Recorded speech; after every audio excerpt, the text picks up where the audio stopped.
दोस्तों नमस्कार। 72,825 शिक्षक भर्ती 2011 में आवेदन करने वाले सभी अभ्यर्थी भाई बहनों का हमारे इस करियर सीक्रेट चैनल पर हार्दिक स्वागत है। मैं तिलक। मित्रों, आज का वीडियो एक ब्रेकिंग न्यूज़ है और जिसके बारे में आप इंतज़ार कर रहे थे, वो इंतज़ार की घड़ियां लगभग समाप्त होने वाली हैं। मित्रों, 72,825/11/091 का जो केस स्टडी है, उसके अंतर्गत आज हम लाए हैं आपको 12/091 हाई कोर्ट रेबू के बारे में जानकारी देने। मित्रों, 12/091 हाई कोर्ट रेबू का डेट लगभग निश्चित हो चुका है। सीनियर मोस्ट वकील भी हायर हो चुके हैं। चूँकि डेट लगने की संभावनाओं को देखते हुए मोस्ट सीनियर वकील को हायर किया गया है। किसके द्वारा किया गया है, सारी बात बताएंगे। कुछ अच्छा होने का किया जा रहा है दावा। इस दावे में कितना दम है और कितनी सच्चाई है, इसको भी हम इस वीडियो में आपको बताएंगे। जैसा कि 12/091 के हाई कोर्ट रेबू के बारे में जो लगभग 3,000 याचीगण हैं, उनके दिमाग में कई प्रश्न कौंधते हैं। पहला प्रश्न यह है कि रेबू पटिशन का डेट क्यों नहीं लग रहा है। दूसरी बात यह है कि उनके मन में आता है कि रेबू पटिशन में क्या हमको विजय मिलेगी, क्या 12/091 का यहाँ मॉडिफिकेशन का ऑर्डर हो जाएगा। तीसरा प्रश्न यह है कि क्या कोई वकील इसमें खड़ा होगा कि केवल लीपापोती किया जा रहा है। चौथा क्वेश्चन यह है कि रेबू पटिशन में केवल 20-20 लोगों का रिट पड़ा हुआ है, 2 रिटों में, तो क्या 40-45 लोग ही इसमें लाभ पाएंगे अगर कुछ होता है, कि और लोगों को लाभ मिलेगा कि नहीं मिलेगा। बहुत सारे प्रश्न हैं रेबू पटिशन को लेकर के। और फिर एक प्रश्न और उठता है कि रेबू पटिशन अगर खारिज हो जाता है तो मित्रों फिर क्या होने वाला है, आगे सुप्रीम कोर्ट में क्या होगा। इन्हीं प्रश्नों का उत्तर आज हम इस वीडियो में आपको बताएंगे। अगर आप नए हैं तो हमारे चैनल को अधिक से अधिक संख्या में सब्सक्राइब कर दीजिए। वीडियो में अंत तक बने रहिए, जिससे कि आपको सारी जानकारी मिल सके 12/091 रेबू हाई कोर्ट डबल बेंच के बारे में। और साथ ही साथ मित्रों, हम आपको बता दें कि करियर सीक्रेट चैनल आपका चैनल है और इस चैनल का अवेयरनेस इतना है कि एक बड़े अगुवाकार ने मुझे 5 बार फ़ोन किया है मित्रों कि हम वकील हायर कर रहे हैं, हम वकील हायर कर रहे हैं। कौन कह रहा है कि हम वकील नहीं हायर कर रहे हैं। तो करियर सीक्रेट चैनल का इतना दमदार असर है, इतना ज़बरदस्त असर है मित्रों, कि न चाहते हुए भी अगुवाकारों को कुछ ना कुछ करना पड़ रहा है। साथ ही साथ अगुवाकार बिन मतलब के अब पैसा मांगने की स्थिति में किसी से नहीं है। कोई अपना QR कोड नहीं जारी कर रहा है, क्योंकि यह शक्ति अपने याची भाई बहनों को हमारा करियर सीक्रेट ने दे दिया है कि कुछ भी करोगे तो पोल खुल ही जाएगी।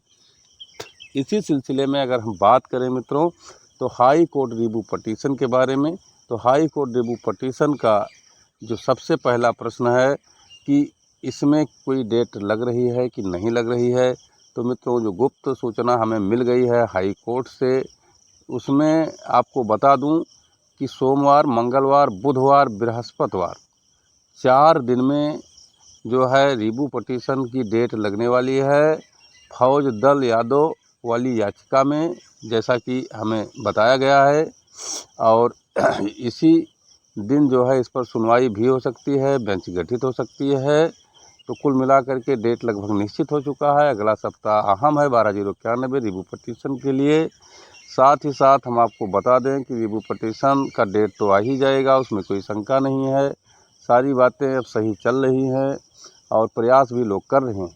अब दूसरी बात यह है कि कौन सीनियर वकील इसमें हायर किया जा रहा है। तो मित्रों, सीनियर वकील की अगर हम बात करें तो मनोज मौर्य ने कल मुझे फ़ोन करके जानकारी दी है कि हम अनिल तिवारी, जो इस समय bar association Allahabad high court यानी प्रयागराज हाई कोर्ट के अध्यक्ष हैं, उनको हायर कर लिए हैं। उनके आवास पर जाकर हमारी बातचीत हो गई, वही बहस करेंगे।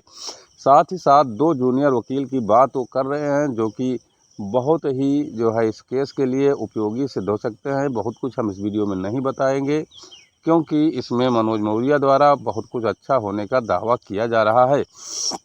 अब मित्रों, रह गई बात राम प्रसाद विश्वकर्मा विनीत रायन 20 आदर्श में क्या डेट लगेगी, कि उसमें कनेक्ट हो जाएगी। हमें जो लग रहा है कि कनेक्ट हो सकती है, तो इनको भी किसी वकील को खड़ा करना चाहिए या नहीं खड़ा करना चाहिए। इन लोगों का स्टेटमेंट कुछ अभी नहीं आया है।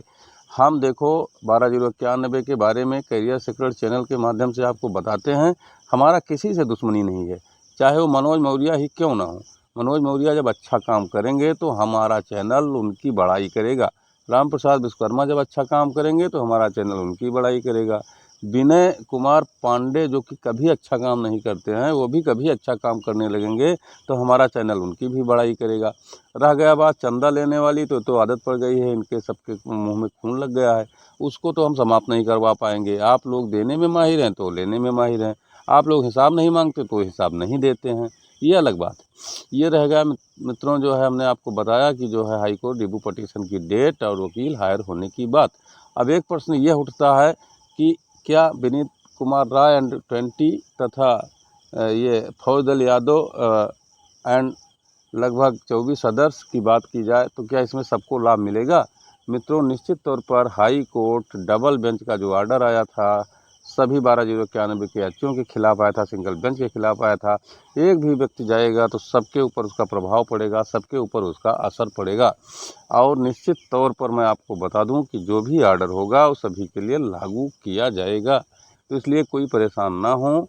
चाहे किसी का नाम रिव्यू में गया हो या ना गया हो, ये अपने सोच विचार करके किस तरह से लोग लड़ रहे हैं, क्योंकि इन लोगों के दिमाग में पैसा बचाने का भी काम कहीं ना कहीं चलता रहता है, तो वही बहुत कुछ हम नहीं कह सकते हैं। क्योंकि हमारे चैनल ने सबकी पोल खोल दिया है, बहुत कुछ खोलने के लिए बचा नहीं है, तो बार बार वही बात करना उचित नहीं होगा। साथ ही साथ हम और मित्रों बता दें आपको, एक प्रश्न और आपके मन में आता होगा कि हाई कोर्ट रिव्यू पटिशन अगर यहाँ से खारिज हो गया तो सुप्रीम कोर्ट में क्या होगा। तो मित्रों मैं बता दूं, अगर हाई कोर्ट रिव्यू पटिशन यहाँ से खारिज हो जाता है तो सुप्रीम कोर्ट जाने पर एक नए केस के रूप में उसका जो है पटिशन दाखिल हो सकता है और पुरानी बातें जो है ख़त्म हो जाएंगी। और अगर किसी अच्छे बेंच में चली गई तो सुनवाई निश्चित है, सरकार को नोटिस भी होगी, ये भी एक अच्छी बात है।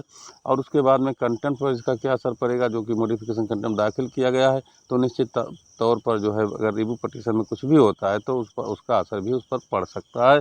साथ ही साथ आईए के माध्यम से रिस्पॉन्डेंट केस में कुछ लोग जुड़ गए हैं, तो उनकी रेट अलाउ होती कि नहीं अलाउ होती हो, तो वहाँ जो है उनकी पैरवी के ऊपर निर्भर है या कोर्ट क्या कहती है, तो देखने वाली बात होगी मित्रों। लेकिन जो बहुत दिनों से आप लोग आशा कर रहे थे, इंतज़ार कर रहे थे कि हाई कोर्ट रिव्यू पटिशन की डेट कब आएगी, तो अगला सप्ताह आपके लिए बहुत ही अहम है। अब आप लोग अपने अगवाकारों से बात करिए और जो है उस पर अच्छी तैयारी करने के लिए ज़रूर दबाव डालिए। हालांकि मनोज मौर्य ने अपना फ्रंट निश्चित कर दिया है और सुनवाई जब होगी तो अनिल तिवारी बहस करेंगे, उनके साथ 2 जूनियर रहेंगे और वो 2 जूनियर उपयोगी सिद्ध होंगे, ऐसा उन्होंने मुझे बताया है। लेकिन अब वो उसकी बात हम यहाँ पोल खोल नहीं सकते। मित्रों धन्यवाद।